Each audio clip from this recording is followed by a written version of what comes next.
Are you feeling like you're just a cog in the wheel when dealing with your cell phone provider, the internet folks, your credit card, or your bank, any of those mega corporations that are providers of essential services we need every day?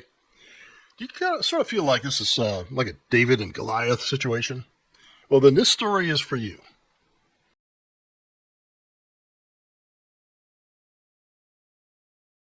Welcome to Ed Talk today.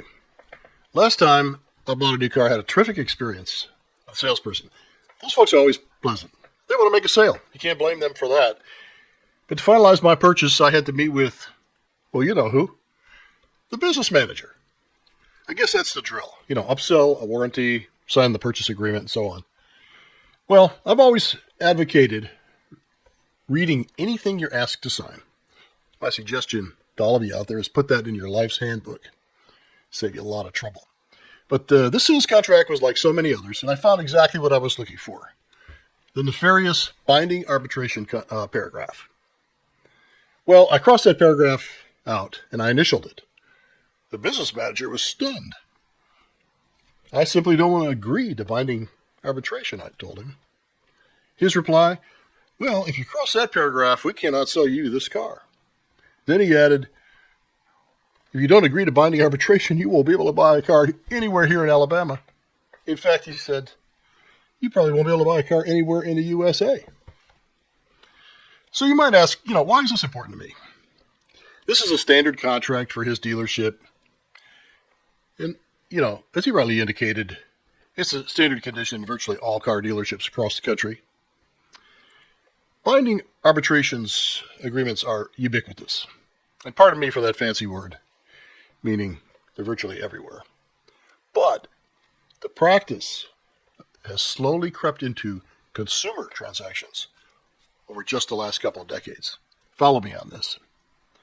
Does this mean anything to you and me? You might be asking, well, what's wrong with this, Ed? Well, imagine your bank opens fake accounts in your name. Fake Visa cards, fake checking accounts in your name. Not just to you, but maybe thousands or hundreds of thousands of others. This actually happened at Wells Fargo Bank. They got caught creating unauthorized accounts just to hit their sales targets. This affected people's credit scores, put them at risk for ID theft, and risked their financial health. But when the bank's customers tried to fight back, well, Wells Fargo pulled out the fine print, a binding arbitration clause buried in their checking account agreement.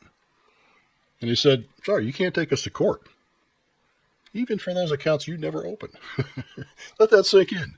You're the victim of a fraud by your own bank, but you're blocked from going to the U.S. Justice System Court because of a clause you probably never even read. Still think this doesn't affect you? Well, picture this. Your elderly parent is in a nursing home, and something goes terribly wrong. Neglect, injury, or worse, death. You not only want answers, but you want some accountability.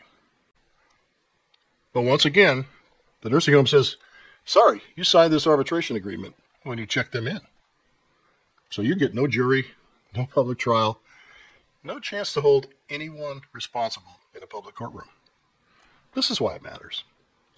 What was once a rarely used agreement, used primarily in unique business transactions 100 years ago, binding arbitration has now found its way into big business and consumer transactions. This is a David versus Goliath method of settling disputes. And by the way, you and I are David. In recent decades, our U.S. Congress has acquiesced in the forfeiture of many of our constitutional rights, specifically Article 3 of the Constitution and the 1st, 5th, 7th, and 14th Amendments. When you agree to binding arbitration, you're giving up many important rights.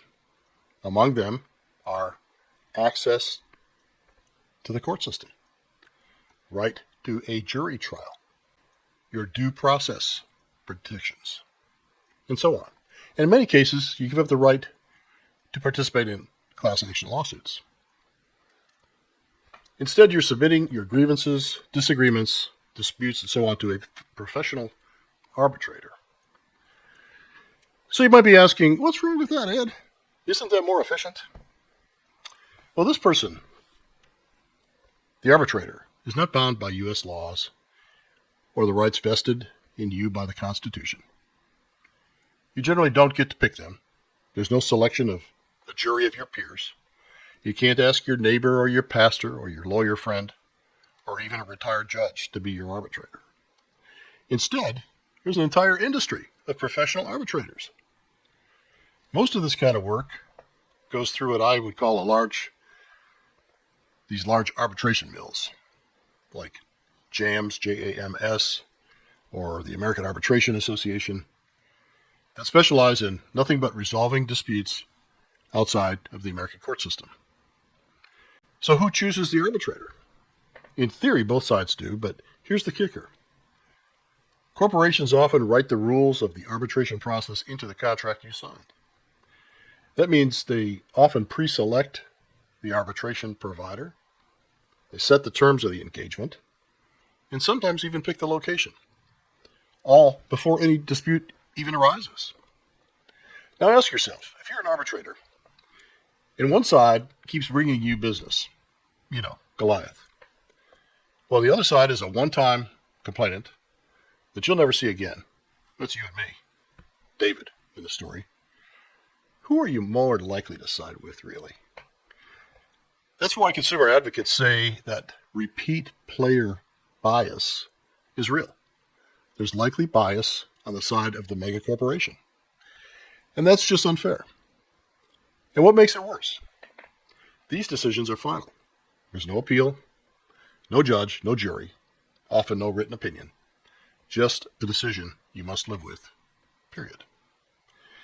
So yes, David does get to throw his stone, but in this system, Goliath picks the battlefield, the rules, and the referee. But don't take my word for it. Empirical studies back this up. In a study of nearly 4,900 arbitrations, consumers won in only about 35% of the cases. Legal scholars call this the repeat player effect. Big corporations are the customers who bring case after case, and arbitrators know where their bread is buttered. Even if no one says it out loud, the system's design and selection process reward arbitrators who seem reasonable to the paying side. Over time, that subtle incentive shapes decisions, sets norms, and even influences which firm gets picked and paid to hear the next dispute. So when you step into arbitration, you're not just David with a slingshot. Goliath built the battlefield, hired the refs, and chose the spectators. For that study, I've listed some pertinent citations in the description of this video. Check it out. Unless you think I'm still making too much of this issue, consider this. These binding arbitration agreements turn up in virtually everything you sign these days. When a salesperson says, just sign here. Or the cell phone store, you sign that little iPad-looking tablet with your name. Or maybe even at the closing of your home. Or when you check the box on your doctor's portal that says, I agree to the above. In my research, and by the way, binding arbitration is sometimes worded more cleverly. So you may see something like mandatory dispute resolution through a private forum. It means the same thing. But in my research, I found that binding arbitration requirements were not only in my Verizon contract, my bank, my Spectrum account, Visa, and other agreements. But almost unbelievably, they were in agreements with my power company and my natural gas provider, essential utility services. So this begs the question, are we really agreeing to binding arbitration if we don't have a choice?